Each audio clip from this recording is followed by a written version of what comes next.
All right, guys. So listen, the NBA All Star Weekend just finished, and it was absolute dog shit. Right? It was extremely bad. I mean, I don't know what Adam Silver's thinking. He has a fetish for tournament style play. Uh, it was brutal, brutal to watch. The ads were bad. But I'm gonna get into all of that. They need to go back and change some things, right? They need to go back and change some things, or I'm gonna assist them right now and help them change some things. Okay. So first, we need to have a venue where you go every single year for an all-star weekend, right? For the all-star weekend, every single year, same spot, same place, it doesn't matter. And where is the mecca of entertainment in the United States? It's in Las Vegas, Nevada. You go to Las Vegas, Nevada every single February. Beautiful weather at the time, as in not cold. That's where you go because stars will be there, celebrities will be there. No one wants to go to San Francisco. Nobody wants to go to Charlotte. No one wants to go to Oklahoma City, right? So that's just where it is. You go to Las Vegas, Nevada. Everybody wants to be there, and there's going to be a specific reason why I choose Vegas, Nevada every single year for All Star Weekend, right? So it's the only place in Vegas where players will play hard for money because with the money they will get from uh, playing into these competitions and winning, they want to blow that money in Vegas because they think it's free money, right? Because it basically is. It's basically a bonus, right? I'm playing in the skills challenge and I make 50K. That's a bonus to me, okay? And what I'm gonna do with that? I'm gonna go spend money on some hose and some bottle service, or I'm gonna go gamble it away. That's what it is. That's why you go to Vegas. If you get money in Oklahoma, what are you gonna do with it? You're gonna sit in your freaking hotel room, jerk off, and that's it. Oh yeah, I'm 50K richer. I don't care. Makes no sense to have it over there, right? Makes no sense to have it in Charlotte. Makes no sense to have it in Cleveland. Okay. That's just what it is. Okay. So that's where you put it. And then let's talk about Friday's games. Okay. Remember when we actually had celebrities playing on Fridays, right? We had players like Justin Timberlake, Quavo, Justin Bieber, Chris Tucker, J. Cole. The list goes on, right? We had actual celebrities that wanted to play every single All Star game. Kevin Hart used to play, right? And then now we don't have celebrities. We have a bunch of nobodies that are basically filling in. We have a set team captain, right?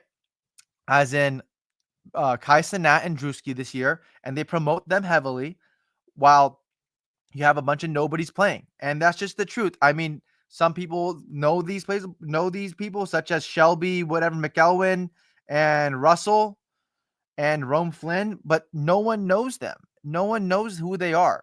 And we need to eliminate that, right? We just need to eliminate the celebrity game. Just take it out. It's not fun. It's not fun to watch. And that's just what it is, right? It's embarrassing. Okay. What should we do instead? Well, we introduced the G League All Stars this year, right? Or maybe it was a year before, but we introduced the G League All Stars. Okay. So let's do NFL versus G League All Stars, right? Why do we do NFL versus G League All Stars? The NFL has been talking as if they're the best thing ever and that the NFL is way harder than the NBA. Playing football is way harder than playing basketball, and that they could come over to the NBA's world and dominate there. And what better way to do that if you play the G League All Stars, right? We all kind of know as basketball enthusiasts that they're not that level. There's a different type of skill level you have to be in the NBA, right? But let's put them against G League guys, right? Good college players, former good college players to now.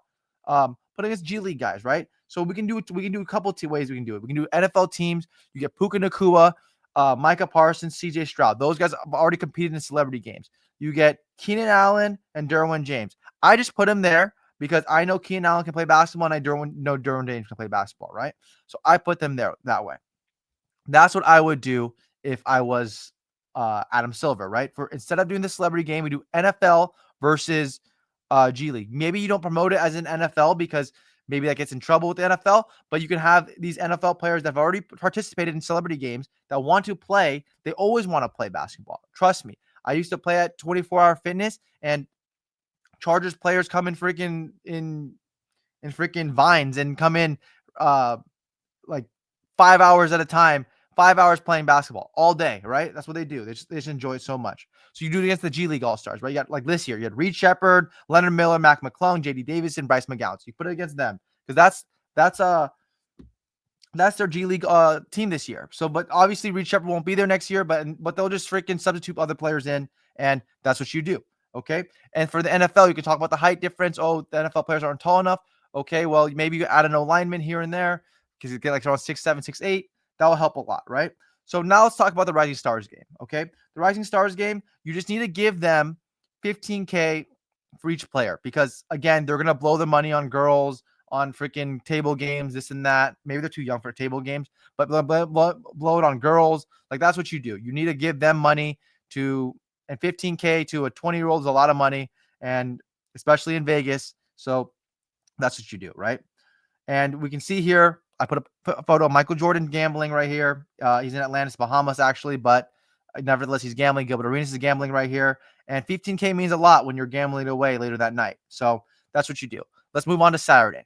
On Saturday, you have the NBA dunk contest. You have the Shooting Stars competition. You have PlayStation Skills Challenge and the NBA three-point contest. Okay? The Shooting Stars competition used to be a thing like 10 years ago. They need to bring it back because they used to have very competitive games in that competition, right? They would do an NBA current player, an NBA former player, as in a retired former player, and a WNBA player. So, for example, Becky Hammon was playing at the time, Tim Duncan was playing at the time, and then David Robinson was the alumni, right? So that's what you do. And in that competition, that they would have like 5-spot shooting where they would shoot layups, wing threes, top of the three keys, top of the key threes, excuse me, corner threes, and they'll finish with a half court shot. The team that finishes in the shortest duration of time would win the competition, and that's what it should be. It's fun. That's what it should be, right? Because it's just competition, it's games. Okay.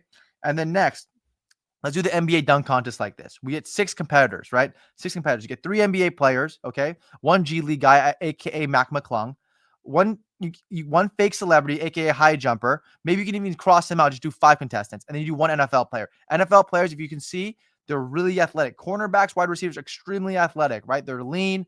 All they do is jump and just be quick twitch. So this is perfect for them. You get them more of a spotlight. You can partner with the NFL doing this, and then NFL players want to do it. I mean, they after every single pickup game, they're freaking doing dunk contest dunks for 20 straight minutes afterwards, right? So that's what I would do. I think that's fair to do. And then here's some players dunking right here. You have Devontae Adams and Shelby, whatever. But a lot of players can do this, right? And not everything also the dunk contest. That's the problem with the dunk contest too. Not everything can also be a 50. Okay. So how the hell is Mac McClung jumping over the roof of a Kia car the same as Stephon Castle dunking the ball, cuffing the ball behind his back? Not the same at all. One's degree of difficulty is insane compared to the other, right?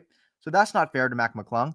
And then let's move on to the skills challenge. Skills challenge needs to be all stars, straight all stars.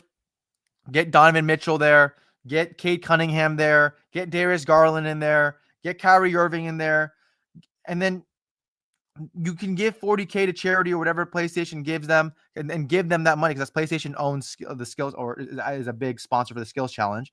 And the cast used to be stacked. Like in 2007, we had LeBron, Chris Paul, Kobe, Dwayne Wade. I mean, now we have like Evan Mobley doing it. The Antetokounmpo brothers did it one time. Alex Sarr is doing it. Like, what are we talking about? Okay, so the next, let's do the 3-point contest. The 3-point contest, we keep it the same, right? It works. I like the starry balls, like the 3-pointers. The counts as 3 points. The money ball rack is amazing. But then let's add something else afterwards. Let's do WNBA versus Steph, Clay, or Dame because those 3 guys are known as the best 3 shooters in the NBA, right? Let's do it, and let's do that. Let's boast the WNBA like we did last year, or like they did last year, because I'm not part of the NBA. Like they did last year with Steph versus Sabrina. It had a lot of hype. I was freaking edge of my seat when Sabrina was killing them. So that's what I would do, right? This brings light to the WNBA, helps boost their stars. I know Caitlin Clark didn't want to do it this year. I don't know why, but you need to have her in it. It'll help garner more interest in the WNBA. They've never participated in any viewership over 1 million probably in WNBA, not calling college. And We just have to do that. I mean, it makes perfect sense, right? It brings more light to how good WNBA players are at shooting, right? So on Sunday, this is the All-Star game. The All-Star game has been the biggest disaster I've ever seen, especially this year. Adam Silver already talked about it. His infatuation, his love, his fetish for tournament style play is insane. Talking about the NBA Cup, obviously, but it's just insane. So we need to change it, right? We need to change it. There was too many commercial and ad breaks. Kevin Hart was just improvising the whole time. No one was catching his riff. I felt kind of bad for him because he was trying to make jokes, and I guarantee you they're in his ears like kill time, kill time, kill time. And he's like, bro, what else am I gonna say? Right. And here shows 2 hours and 26 minutes, commercials and breaks, 33 minutes, 41 seconds, all-star game time. That's just bad. It's just brutal, right? That's just terrible. So it was just most unwatchable piece of crap ever. I mean, it was bad. Like I almost wanted to turn it off, but I had my underdog picks freaking going on during the game, so I had to watch it, right?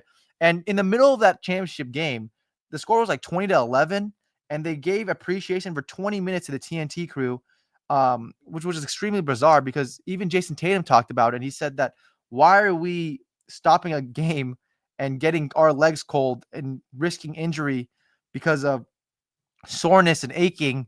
Um, why are we doing that to show appreciation? This should be being done during halftime or something, right? That's what it should be. Oh wait, there is no halftime, so it should be done during the intermission of the second game to the third game. That's what it should be done in, because this was just weird, right? This was just extremely weird, and it's easy to fix this game. To me, honestly, it's extremely easy. We do 48 minutes with 12-minute quarters, a regular NBA game, right? So the team winner of the first quarter, as in, let's say the West is up 40-35 after the first quarter, they'll get 25K. Each player gets 25K from the West. If they're up 40-35 after the first quarter, after the first 12 minutes, they'll get 25K. And then if the halftime score is the West is still leading at 193, let's say, right? At halftime, the West will still make another 25K. Okay, the West will make another 25K. If it's vice versa, if the East take back their deficit from the in the first quarter and they win the first half, as in the end of the second quarter, they'll get 25K. Okay, so same thing with the third quarter. Whoever's leading after the third quarter will get 25K. But then in the fourth quarter, it's going to change, right? Because again, we're playing in the All-Star game. I know 25K is not a lot to these NBA players that are making $60 million, but in the All-Star game in Vegas, it's going to mean a lot because they want to gamble with it. They want to blow money. They want to go clubbing, whatever they want to do, right? That's why. Okay, so but in the fourth quarter, it's going to be completely different. Let's just say after the third quarter, the West are up 140 to 125. We're just going to do Elam scoring like we did for the past couple of years. And it'll be a 24-point target score for Kobe Bryant appreciation, right? So let's just say the West is up 140 points, is at 140, the highest score of both teams, right? 140 to 125.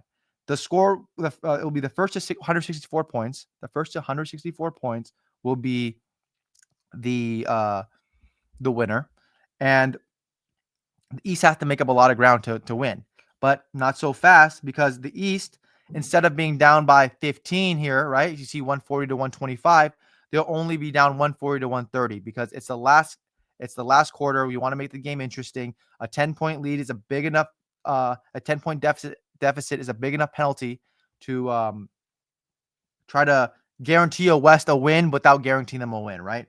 And basically that's what we're trying to do. And the winner of this game will get $50,000, right? $50,000 for the winner of this game. The fans will get hyped for such a great finish. I mean, we've had this before in All-Star Game 2020 in Chicago, where everybody was hyped right here, like this. Like we have Quavo, Spike Lee, Takeoff, Offset. Everybody's filming. Everybody wants to see their greatest players in the NBA just dominate and show their competitive spirit. And that's what we do it for, right? That's why the Elam scoring would end up working out pretty well. And then you can guarantee yourself a good game at the end if it's 140 to 130 or a 10-point deficit by the end of the third quarter or the start of the fourth quarter, because that just makes it much smarter, right? So, and then we'll have games like this, right? We'll stop having games like this, a 25-point blowout, the East beating the West, right? And we'll have more games like this, 161 to 160, LeBron hitting the last shot to make to target score of 163. That's just basically what it is. So you basically have these players in the first three quarters are playing for 75K, right? And in the fourth quarter, they're playing for 50K. And that'll be enough for them to be excited, stoked about infatuated about winning an all-star game that's kind of meaningless, but not really, because now you're playing with huge incentives. And I think that's just the fair way to have fans keep interested and keep invested into the NBA All-Star weekend. Because if you're gonna have it what you did last year, like you did this yesterday, just don't even have it. Just freaking go on vacation for a whole week. That sounds a lot better. So there you go. Anyways, that's the end of my video. Thank you. Like and subscribe, please. Thank you so much.